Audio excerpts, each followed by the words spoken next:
Welcome back to Vidyabharati study channel पिला माने आज आम ओडिशा आदर्श विद्यालय जो एंट्रांस एग्जाम हम तार न्यू सिलेबस विषय जानिमा पिला माने जितेबाला प्रथमे Odisha Adarsh Vidyalaya entrance exam होतिला 52 mark उपर परीक्षा होतिला तामाने चारोटी सब्जेक्ट विषय देखंतु एक होला मैथमेटिक्स गणित दुई होला सामाजिक पाठ जनरल साइंस और इंग्लिश प्रत्येक विषय 13 मार्क लेखाएं परीक्षा पड़ूला तहन 13 चौक 52 टी एक मार्किया मल्टीपल चॉइस क्वेश्चन आसूला पिला माने 52 रु जीएसटी रखुले सेठिकार कंपटीशन माने पिला मानकर कंपटीशन को नहीं पिला सिलेक्टेड होतिले वर्तमान कौन है 60 मार्क परीक्षा हेबो पंचम श्रेणी ओडिशा आदर्श विद्यालय एंट्रांस एग्जाम विषय कहूँ पिला माने एथिरे केवल पंचम श्रेणी विषय में कहूँ जो पिला माने पंचम श्रेणी रु षष्ठ श्रेणी नाम लिखाइबे ओडिशा आदर्श विद्यालय मानकरे से ओडिशा आदर्श विद्यालय पाई जो एंट्रांस एग्जाम हेबो पंचम श्रेणी रे षष्ठ पढ़िया पाई से सिलेबस टी कहूँ 60 मार्क जदि परीक्षा हेबो एथिरे देखंतु पिला माने चारोटी विषय एक होला कौन सामाजिक पाठ विज्ञान गणित इंग्राजी ताने 15 चौक 60 मार्क 15 लेखा आसो सब मल्टीपल चॉइस हो एमआर सीट आपने अपियर करेंगे प्रश्न उत्तर अपियर करेंगे ठीक अच्छे पिला माने आम ए गोटे जिन देखा जे जमी पंचम श्रेणी वृत्ति परीक्षा रे इंग्लिश पढ़ु नाला किंतु ओडिशा आदर्श विद्यालय एंट्रांस एग्जाम रे 15 मार्क इंग्राजी पढ़ो जो इंग्राजी पढ़ो ये सब सिलेबस माने को बही पढ़ो सामाजिक पाठ कहतु विज्ञान कहतु गणित कहतु इंग्लिश कहतु यह केवल आम ओडिशा सरकार जो ओसेपा द्वारा प्रस्तुत बही माने आम डीपीपी कहे पे जानी आम जो गवर्नमेंट बही मिलूँ पंचम श्रेणी गवर्नमेंट आमको फ्री रे मिलूँ DPP district primary education programme ये जो डीपीपी बही माने ओसेपा द्वारा प्रस्तुत बही से बहीर जो जहाँ मो सरकारी माने स्कूल रू मिलूँ फ्री रे से बहीरू ही पढ़ो किंतु जो पिला माने सप्तम श्रेणी रु अष्टम श्रेणी जीवे माने अष्टम श्रेणी नाम लिखा एंट्रांस देवे से माने एनसीईआरटी बही पढ़े 100 मार्क परीक्षा हे किंतु पंचम श्रेणी पिला माने जो माने षष्ठ श्रेणी रे नाम लिखाइबे से ओडिशा आदर्श विद्यालय जो परीक्षा हे से परीक्षा मानक पई से परीक्षार्थी माने मात्र 60 मार्क परीक्षा अपियर करिवे 15 चौक 60 माने सामाजिक पाठ पढ़िबे 15 मार्क विज्ञान पढ़िबे 15 मार्क गणित पढ़िबे 15 मार्क एवं इंग्राजी पढ़िबे 15 मार्क 15 चौक 60 इंग्राजी जो पढ़िबो ताहा अतीव सहज माने सेमती किछि हाई लेवल रो क्वेश्चन पढ़िबो नाही धरंतु हमर जम्बल्ड लेटर्स गोटे वार्ड देथियो तार लेटर गुड़ से असजड़ा कर देथियो एलिफेंट से टी देथियो पी देथियो ई देथियो एल देथियो आपको हम सजाड़ी एलिफेंट ELEPHANT एलिफेंट लिखिए से गोटे सेंटेंस भी देथियो मझे डैश लिखिथियो धरंतु an empty vessel dash much sounds much एमतीका क्वेश्चन पढ़ो अपोजिट वर्ड्स पढ़ो एंटोनिम बोले आम कहे आ विशेष करके इंग्राजी उपर जो क्वेश्चन पढ़ो ताहा आम कोर्स रु आसो विशेष कष्ट सेमती पढ़ो ना भर्ब्स आम एडजेक्टिव जो क्वालिफाइंग वर्ड्स फाइंड आउट करने पड़ो सेमती सीना पढ़ो या छड़ किसी कष्ट हाई लेवल पकेब ना सामाजिक पाठ देखो पिला माने आमर पंचम श्रेणी रे सरकार तरफ जो बही मिलूँ 1 ରୁ 11 अध्याय पर्यंत से अच्छी सामाजिक 12 ରୁ 22 ये हूँ विज्ञान ये जो 11टी अध्याय अच्छे विज्ञान या पर प्रत्येक विषय रू आपण माने हाथ गणती 20टी लेखाएं प्रश्न प्रस्तुत करूँ 200 क्वेश्चन या सामाजिक पाठर सेमती 12टी अध्याय 20 हेल्ले 240 क्वेश्चन समुदाय 440 क्वेश्चन या ଏଇଥିରୁ ହିଁ ପରୀକ୍ଷାରେ ପ୍ରଶ୍ନ ପଡ଼ିବ। ଆଉ ଆମର ଯେଉଁ କମ୍ପଲସରୀ ସାହିତ୍ୟ ବୋଲି ଆମେ କହୁଛେ ପ୍ରତିଶବ୍ଦ ସମଚାଳିତ ଶବ୍ଦ ବିପରୀତ ଶବ୍ଦ ସାହିତ୍ୟରେ ଏଗୁଡ଼ାକ ପଡ଼ିବ ନାହିଁ। ଧରନ୍ତୁ ଗୋଟେ ପ୍ୟାସେଜ ଦେଇଥିବ ସାହିତ୍ୟରେ, ପ୍ୟାସେଜରୁ ତଳେ 5ଟି କୋଶ୍ଚିନ୍ ପଚାରିଥିବ, ଯାହା ପଡ଼ିଥିବ ତାହା ଅତି ସହଜିଆ, ସେମିତି ହାଇ ଲେଭେଲ କୋଶ୍ଚିନ୍ ପଡ଼ୁନି। ଆପଣମାନେ ବିଗତ 5-6 ବର୍ଷର କୋଶ୍ଚିନ୍ ଦେଖନ୍ତୁ। ମୁଁ ମଧ୍ୟ ମୋର ୟୁଟ୍ୟୁବରେ ବିଗତ 7 ବର୍ଷର ୱେବ୍ ଏଣ୍ଟ୍ରାନ୍ସ ଏକ୍ଜାମର କୋଶ୍ଚିନ୍ ସବୁ ଅପଲୋଡ଼ କରିଛି। ଆପଣମାନେ ମୋର ଆଉ ଗୋଟିଏ ଭିଡ଼ିଓକୁ ଦେଖିବେ। ବର୍ତ୍ତମାନ ପିଲାମାନେ ଆମେ ଦେଖିବା ଏଠି ଯେ ଏଇ ଯେଉଁ ଓଡ଼ିଶା ଆଦର୍ଶ ବିଦ୍ୟାଳୟ ପାଇଁ ଯେଉଁ ଏଣ୍ଟ୍ରାନ୍ସ ଏକ୍ଜାମ ହେବ, ଏଥିରେ କେତେ ମାର୍କ ରଖିବାକୁ ପଡ଼ିବ? 60 ମାର୍କରୁ ଆପଣମାନେ ଅନ୍ତତଃ 45 ଆଣିବା ପାଇଁ ଟାର୍ଗେଟ୍ ରଖନ୍ତୁ। ରଣପୁର ବ୍ଲକର ଗୋଟିଏ ପିଲା, ମୋର ସମ୍ପର୍କୀୟ ପିଲାଟିଏ, ଗତ ବର୍ଷ ପରୀକ୍ଷାରେ 42 ମାର୍କ ରଖିଥିଲା।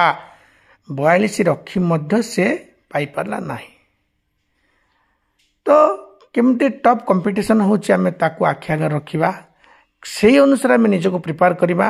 ବିଶେଷ କରିକି ପିଲାମାନେ ଗଣିତ ଉପରେ ଯଦି ଧ୍ୟାନ ଦେବେ, ଗଣିତରେ ବହୁତ ସହଜିଆ। ଦେଖନ୍ତୁ ପିଲା ଗୋଟେ କୋଶ୍ଚିନ୍ ପଡ଼ିଥିଲା 17ର ଗୁଣନୀୟକ ଗୁଡ଼ିକ ଲେଖ, 3ର ଯମଯମଣିକ କେତେ? ମାନେ ଏଇ ଯେଉଁ କୋଶ୍ଚିନ୍ ଆମର ଆଖିରେ ନଚେଇଦେବା ଆମେ ଯେ ଏଇ ପ୍ୟାଟର୍ନର କୋଶ୍ଚିନ୍ ପଡ଼ୁଛି, ସେଇ ପ୍ୟାଟର୍ନର କୋଶ୍ଚିନ୍ ଆମେ ପ୍ରିପେୟାର ହେଇଯିବା। 2ଟି ସଂଖ୍ୟା ଅଛି, ସେ 2ଟି ସଂଖ୍ୟାର ଗୁଣଫଳକୁ ସେଇ 2ଟି ସଂଖ୍ୟାର ଲସାଗୁରେ ହରିଲେ ଗସାଗୁ ଆସୁଛି, ଗସାଗୁରେ ହରିଲେ ଲସାଗୁ ଆସୁଛି, ବା ଲସାଗୁ ଇଣ୍ଟୁ ଗସାଗୁ ବାଇ 2ଟି ସଂଖ୍ୟା ମଧ୍ୟରେ ଗୋଟିଏ ସଂଖ୍ୟା ଇଜୁକାଲ୍ ଅନ୍ୟ ସଂଖ୍ୟା, ଏମିତିଆ କୋଶ୍ଚିନ୍। ବାସ୍ ଏଇ ପ୍ୟାଟର୍ନର କୋଶ୍ଚିନ୍ ଆମେ ପ୍ରିପେୟାର ହେବା। ଅଯଥା ଅନ୍ୟ କୋଶ୍ଚିନ୍ ପ୍ରିପେୟାର ହେଇକି ଆମେ ଅଯଥା ଭାରାକ୍ରାନ୍ତ ହେବା ନାହିଁ। ଆଉ ବର୍ଗକ୍ଷେତ୍ର ଆୟତକ୍ଷେତ୍ରର ପରିସୀମା, କ୍ଷେତ୍ରଫଳ, ତ୍ରିଭୁଜ ସମ୍ବନ୍ଧରେ, ତ୍ରିଭୁଜର ପରିମାପ, ତ୍ରିଭୁଜର କୋଣ ସମ୍ବନ୍ଧରେ, ସୂକ୍ଷ୍ମ କୋଣ, ସ୍ଥୂଳ କୋଣ, ଏହି ସମ୍ବନ୍ଧରେ ଆମେ ଟିକେ ପ୍ରିପେୟାର ହେବା। ବାସ୍ ଏଇଥିରୁ ହିଁ କୋଶ୍ଚିନ୍ ଆସିବ। ମୁଁ ସ୍ପେଶାଲ ଭିଡ଼ିଓ ବନେଇଛି ଓଡ଼ିଶା ଆଦର୍ଶ ଏଣ୍ଟ୍ରାନ୍ସ ଏକ୍ଜାମର ଯେଉଁ 5ମ ଶ୍ରେଣୀ ପିଲାମାନେ 6ଠ ଶ୍ରେଣୀ ପାଇଁ ପ୍ରିପେୟାର ହେଉଛନ୍ତି, ମୁଁ ସ୍ପେଶାଲ ଗଣିତ କ୍ଲାସ୍ ଗୋଟେ କରିଛି, ଆପଣମାନେ ଦେଖିନେବେ। ବର୍ତ୍ତମାନ ଦେଖନ୍ତୁ ପିଲାମାନେ, ବିଜ୍ଞାନରେ ଦେଖନ୍ତୁ ଗୋଟିଏ ଅଧ୍ୟାୟ ଅଛି, କିଏ କ'ଣ ଉଦ୍ଭାବନ କରିଥିଲେ। ସେଇ ଅଧ୍ୟାୟରେ ମାତ୍ର 18ଟି କୋଶ୍ଚିନ୍ ହେଉଛି। ଦେଖନ୍ତୁ ପିଲାମାନେ, ସେଇ ଅଧ୍ୟାୟରେ ମାତ୍ର 18ଟି କୋଶ୍ଚିନ୍ ହେଉଛି। ଆପଣମାନେ ସେଇ 18ଟି କୋଶ୍ଚିନ୍କୁ ପ୍ରିପେୟାର ହୁଅନ୍ତୁ। ମୋର ଭିଡ଼ିଓ ଦେଖନ୍ତୁ, ସମୁଦାୟ 18ଟି କୋଶ୍ଚିନ୍ ହେଉଛି। 1 ଉଡ଼ାଜାହାଜ କିଏ ଉଦ୍ଭାବନ କରିଥିଲେ? 2 ଝରକଲମ କିଏ ଉଦ୍ଭାବନ କରିଥିଲେ? ବଲ୍ବ ପେନ୍ର ଧାରଣା କିଏ ଦେଇଥିଲେ? ରେଫ୍ରିଜରେଟରର ଧାରଣା କିଏ ଦେଇଥିଲେ ବା ଉଦ୍ଭାବନ କିଏ କରିଥିଲେ? ତାପରେ ଆସିଲା ଆମର ଟେଲିଫୋନ୍ କିଏ ଉଦ୍ଭାବନ କରିଥିଲେ? ଏମିତି 18ଟି କୋଶ୍ଚିନ୍କୁ ନେଇ ମୁଁ ଗୋଟିଏ ଭିଡ଼ିଓ ବନେଇଛି, ସେ ଭିଡ଼ିଓକୁ ଦେଖିବେ। ଏଇଠି ତ ଗୋଟିଏ କୋଶ୍ଚିନ୍ ଆସିବ ହିଁ ଆସିବ।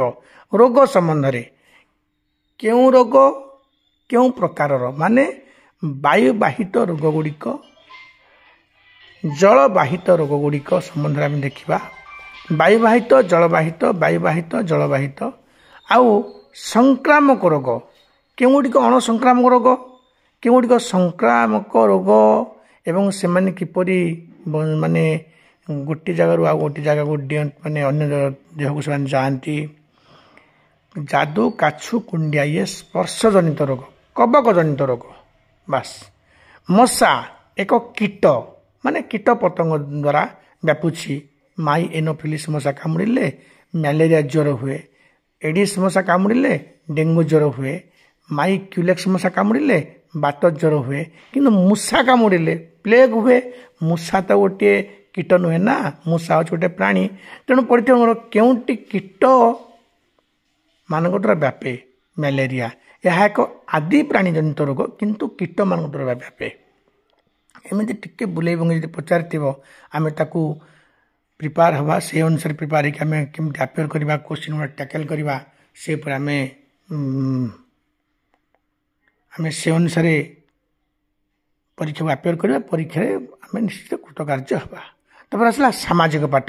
ସାମାଜିକ ପାଠ ପାଇଁ ବିଶେଷ କରିକି ଆପଣମାନେ ଜିଲ୍ଲା ଶାସନ, ରାଜ୍ୟ ଶାସନ, ଆମର ସଂସଦ, स्वायत्त शासन व्यवस्था संबंध में सरपंच पंचायत समिति जिला परिषद म्युनिसिपल कॉर्पोरेशन या पर मु स्पेशल वीडियो बने पिला देखिए आपण मैंने क्यों क्यों जिनिस को आम रप्तानी करुचे विदेश रू क्यों क्यों जिनिस को आम आम देश को आमदानी करके आणुचे यही विषय गोटे बनइबे आपण मैंने क्यों देश क्यों राज्यर लोक मैंने क्यों भाषा कहते ओडिशा माने ओडिशार ओडिसी नाच मध्य ओडिसी जेमितिका आसामर पर्वपर्वाणी बिहू आसामर भाषा होची गारो मेघालय जो आम कहे गारो खासी भाषा हिमाचल प्रदेश मुख्य पर्व है आमर दशहरा एवं ओडिशार नृत्य मध्य ओडिसी नृत्य एवं भारतनाट्यम आम दक्षिण भारत में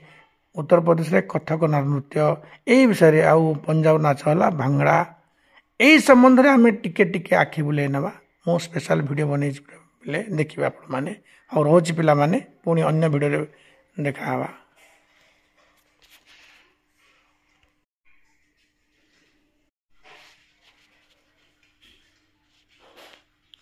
पिला माने पुणी कही रखुची आमर ए जो आदर्श एंट्रांस एग्जाम रो फॉर्म फिलअप डेट केबे नवेम्बर 1 रु नवेम्बर 20 मध्य हेब परीक्षा पई फॉर्म फिलअप आपण माने पंचम श्रेणी पिला माने जो माने षष्ठ श्रेणी पढ़िबे आदर्श विद्यालय रे से माने नवेम्बर 1 रु नवेम्बर 20 मध्य साइबर कैफ कंप्यूटर सेंटर मानकर टिके जोगाजोग रखिथिबे ता बाद जो माने सप्तम श्रेणी पिला माने अष्टम पढ़िया पई चाहुछन्ती से माने 100 मार्क परीक्षा देबे बारंबार कहि रखुची एनसीईआरटी पब्लिकेशन से माने ओडिया जो डीपीईपी उसे प्रस्तुत बही पढ़ा दरकार नहीं एनसीईआरटी पब्लिकेशन बही पढ़े मुझे स्पेशल वीडियो बन आपण मैंने देखिए ये है गोटे कथा तापर देखिए आपण मैंने जे परीक्षा समय आम केमिति प्रिपेयर हेबा जे जो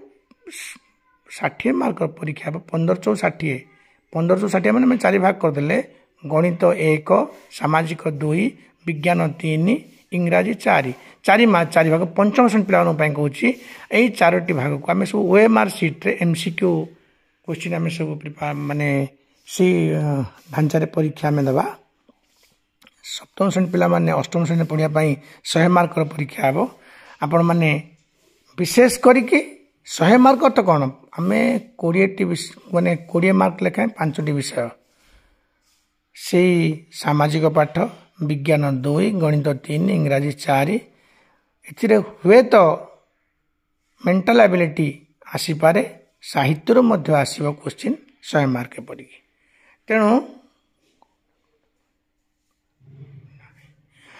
एठी आउ गोटे पुणी कहूँ पिला माने जो पिला माने ओडिशा आदर्श विद्यालय पई प्रिपेयर होउछंती सेमाने सेमानंकर कोनोसी नोट्स को नष्ट करिवे नाही धरंतु जदि गोटे पिलाटीए ओडिशा आदर्श विद्यालय पई प्रिपेयर हैला परीक्षा मनकर कृतकार्य हो पारला नाही से नोट्स को से रखिथिबो जतले पंचम श्रेणी सरला परे षष्ठ श्रेणी पई जतबेले वृत्ति परीक्षा बाहर जो आम पंचम श्रेणी वृत्ति परीक्षा जो मैंने पंचम श्रेणी पास करके षष्ठ श्रेणी पढ़ुवे से वृत्ति परीक्षा से सेम सिलेबस वृत्ति पंचम श्रेणी वृत्ति परीक्षा पंचम श्रेणी ओडिशा आदर्श विद्यालय एंट्रांस एग्जाम मध्य प्रभेद होची वृत्ति परीक्षा इंग्राजी पढ़ो ना एथिरे इंग्राजी पढ़ो एति